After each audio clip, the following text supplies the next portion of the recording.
안녕하세요, 성도님들. 오늘은 예수님이 제자들을 갈릴리에서 다시 찾아오시는 이야기입니다. 오늘 본문 시작에서는 제자들이 함께 배에 물고기 잡으려고 밤새도록 수고합니다.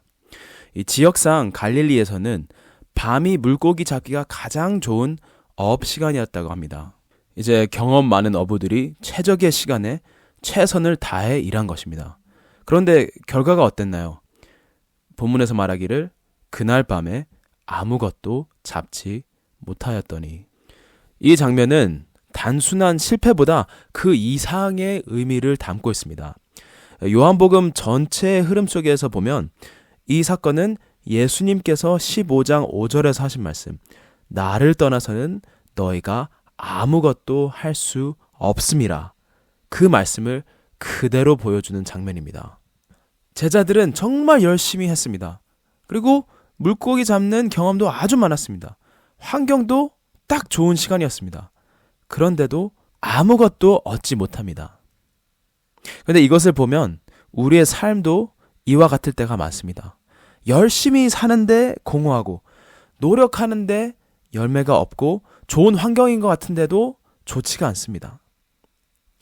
그 이유는 단순합니다. 예수님 없이 하는 삶은 결국 공허로 끝나기 때문입니다. 수고는 많았지만 결국 남는 게 하나도 없습니다. 날이 밝아올 때 예수님께서 해변에 서 계십니다. 그런데 제자들은 그분이 예수님인 줄을 알아보지 못합니다. 그리고 6절에 예수님은 말씀하십니다. 그물을 배의 오른편에 던지라. 그리하면 잡으리라. 놀랍게도 제자들은 그분이 예수님인지는 모르는데도 그 말씀에 순종하고, 그 결과 밤을 새고 잡으려고 했을 때는 한 마리도 잡지 못했는데, 예수님의 말씀에 따라 한 번 하니까 그물을 끌어올릴 수 없을 만큼 많은 물고기를 잡게 됩니다. 그제서야 7절에서 다른 제자가 먼저 말합니다. 주님이시라. 여기서 저희는 중요한 순서를 볼 수 있습니다. 바로 말씀, 그 다음에 순종, 그 다음에 깨달음. 하나님 말씀 앞에 우리는 모든 것을 이해한 후에 순종한 것이 아닙니다. 오히려 순종할 때, 그때 비로소 우리는 깨닫게 되는 것입니다. 아, 주님이셨구나. 그리고 14절에 보면 이 사건을 가리키며 예수님이 부활한 후 세 번째로 제자들에게 나타나신 것이라 라고 말합니다. 그런데 이 14절에서 나타나셨다라는 동사가 헬라어로는 파네로라는 동사인데, 이 단어는 헬라어로 빛을 뜻하는 포스라는 단어를 기반으로 한 동사입니다. 그래서 14절에서 나타나신 것이다라는 것은 그냥 단순한 등장이나 나타남이 아니라 더 강한 의미를 가지고 있습니다. 바로 자신을 계시하셨다라는 의미가 담겨 있습니다. 그리고 이 사건을 보면 예수님은 직접적으로 나다, 내가 예수다 라고 말씀하시지 않으셨습니다. 오히려 기적을 통해, 사건을 통해 자신이 주님이라는 것을 제자들에게 계시하신 것입니다. 오늘날 서구적 웨스턴 기독교 문화에서는 체험 자체를 굉장히 경계하거나 오히려 이단처럼 보는 경향이 있습니다. 하지만 성경은 하나님을 경험하는 것을 절대 이상하게 보지 않습니다. 오히려 비성경적인 태도가 무엇이냐? 영적 체험 자체를 배척하는 것이야말로 비성경적인 태도입니다.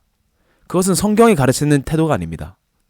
그렇기에 저희가 경계해야 되는 것은 영적 체험 자체가 아니라 그 체험이 어디서 왔는가, 누구로부터 왔는가, 그리고 그 체험이 우리를 어떤 진리로, 어디로 인도하는가입니다.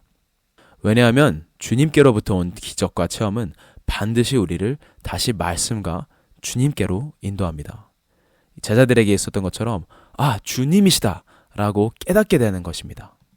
그리고 이런 기적들과 체험들은 오늘날도 일어납니다. 심지어 이렇게 물고기 잡는 일들도요. 2000년도 때 국민일보와 다른 뉴스에서도 다룬 사건인데 김성태 집사라는 분이 있으셨습니다. 근데 이분은 어부였는데 사업도 안 되고 어업도 안 돼서 4억 6천이라는 큰 빚을 지고 있으셨습니다. 그래서 주변에서는 막 재촉했습니다. 바다신에게 재물을 바쳐라. 그렇게 하면 너가 생선을 많이 잡을 거다라고 막 재촉을 했지만 이 김성태 집사님은 오로지 하나님만 의지하면서 기도했습니다. 어떻게 기도했냐? 하나님, 빚을 갚게 해주신다면 교회를 위해 허름해진 교회 건물을 제가 재건축하겠습니다. 라고 기도하셨습니다. 그런데 그렇게 기도하고 얼마 안 있어 크리스마스 이브 날 급하게 집사님께 연락이 왔습니다. 빨리 항구에 와라. 그래서 빨리 일어나서 새벽에 항구에 가는데 보니까 하룻밤 사이에 5,000마리의 방어가 잡힌 것입니다. 이 방어라는 물고기는 한 마리에 한 10kg에서 15kg 정도 되고 길이가 1m 20cm 정도 되는 큰 물고기였습니다. 그래서 이분이 그날 하루에 5억 6천만 원을 버셨습니다. 이 5,000마리의 방어를 팔아서. 그래서 11조도 내고 다른 비용들도 내고 보니까 딱 빚을 낼 금액만 남았던 것입니다. 그런데 이 기적의 놀라운 것은 뭐냐면 그날 주변 다른 어부들의 배들도 많았는데 다른 어부들의 배들은 그리고 그물은 단 한 마리의 방어를 못 잡았다는 것입니다. 오직 집사님의 그물에만 방어가 있었습니다. 그리고 또 더 놀라운 것은 무엇이냐? 이 집사님의 그물이 엄청 컸는데 구조상 입구가 굉장히 작았습니다. 1m 정도 되는 넓이로 만들었습니다. 그래서 물고기가 한번 들어왔을 때 절대 못 나오게 만드는 그런 구조였는데 5,000마리의 방어가 한꺼번에 들어올 수 있는 입구가 절대 아니었습니다. 그럼 어떻게 들어올 수 있었냐?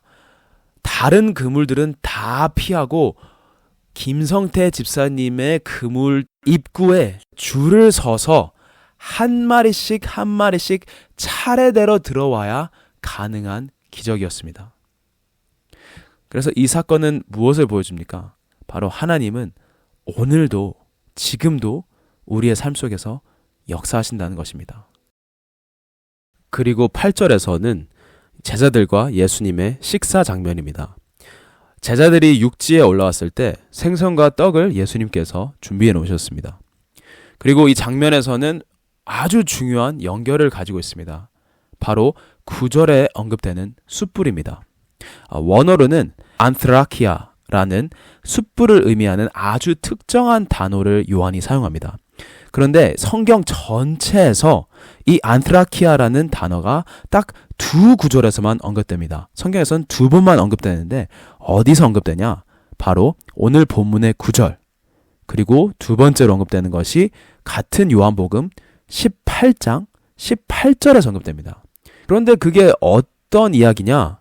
바로 베드로가 예수님을 부인할 때 쬐던 불이 숯불이었던 것입니다. 개역개정에서는 그냥 불이라고 번역되어 있는데 원어에는 사실 이런 디테일이 담겨 있습니다. 이것은 그냥 우연이 아닙니다. 요한은 이것에 대한 의미가 있다는 것을 파악하고 그대로 적었던 것입니다.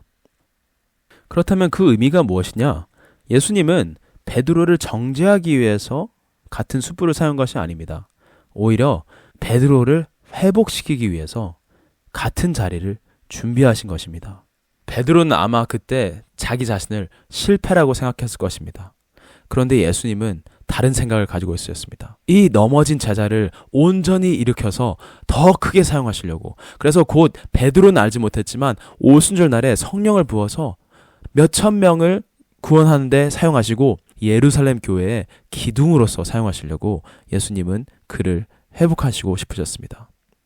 그래서 베드로에게 숯불은 예수님을 배신했던 그 순간으로 끝나는 것이 아니라 예수님이 그럼에도 자기 자신을 회복시키신 장면으로 남게 됩니다. 마찬가지로 우리가 가장 큰 실패한 자리에서도 예수님은 이미 준비하시고 우리를 온전히 회복하시기를 원하십니다. 그래서 오늘 말씀은 우리에게 세 가지를 보여줍니다. 첫째, 예수님 없이 하는 삶은 결국 공허합니다. 둘째, 순종할 때 우리는 예수님을 깨닫게 됩니다. 셋째, 예수님은 우리의 실패의 자리에서 우리를 회복시키십니다. 어쩌면 지금 여러분의 삶이 이런 아무것도 잡지 못한 밤과 같을 수 있습니다. 열심히 살지만 공허하고 방향을 잃은 것 같습니다. 그때 필요한 것은 더 많은 노력보다 예수님의 말씀에 다시 순종하는 것입니다. 그래서 오늘도 우리의 일상 속에서 자신을 드러내시고 우리를 회복시키시며 다시 사명의 자리로 부르시는 주님을 바라보는 하루가 되시길 축복합니다. 기도하시겠습니다. 주님, 우리의 삶이 헛된 수고로 끝나지 않도록 그리고 주님 안에서 거하게 하시고 주님의 말씀에 순종하게 도와주세요. 실패의 자리에서도 우리를 정죄하지 않으시고 회복시키는 주님의 은혜를 경험하게 하시고 오늘도 일상 속에서 주님을 알아보는 눈을 열어주세요. 예수님의 이름으로 기도합니다. 아멘.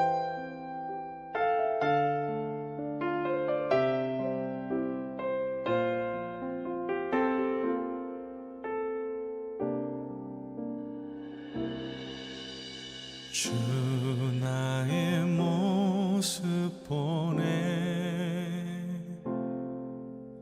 상한 나의 맘 보시네 주 나의 눈물 안에 홀로 울던 맘 아시네 주 나의 모습 보네 상한 나의 맘 보시네 주 나의 눈물 안에 홀로 울던 맘 아시네 세상 소망 다 사라져가도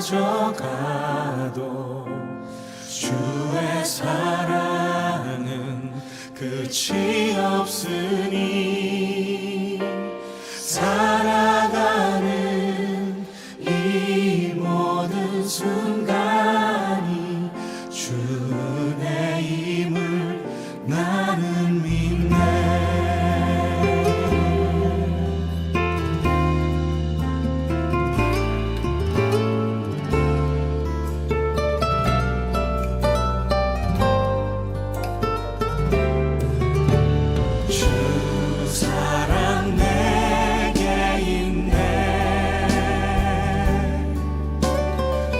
사랑이 날 채우네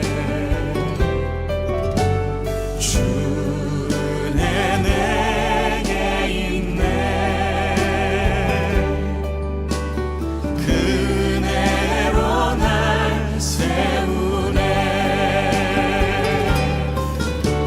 세상 소망 다 사라져가도 주의 사랑은 끝이 없으니 살아가는 이 모든 순간이 주 은혜임을 나는 믿네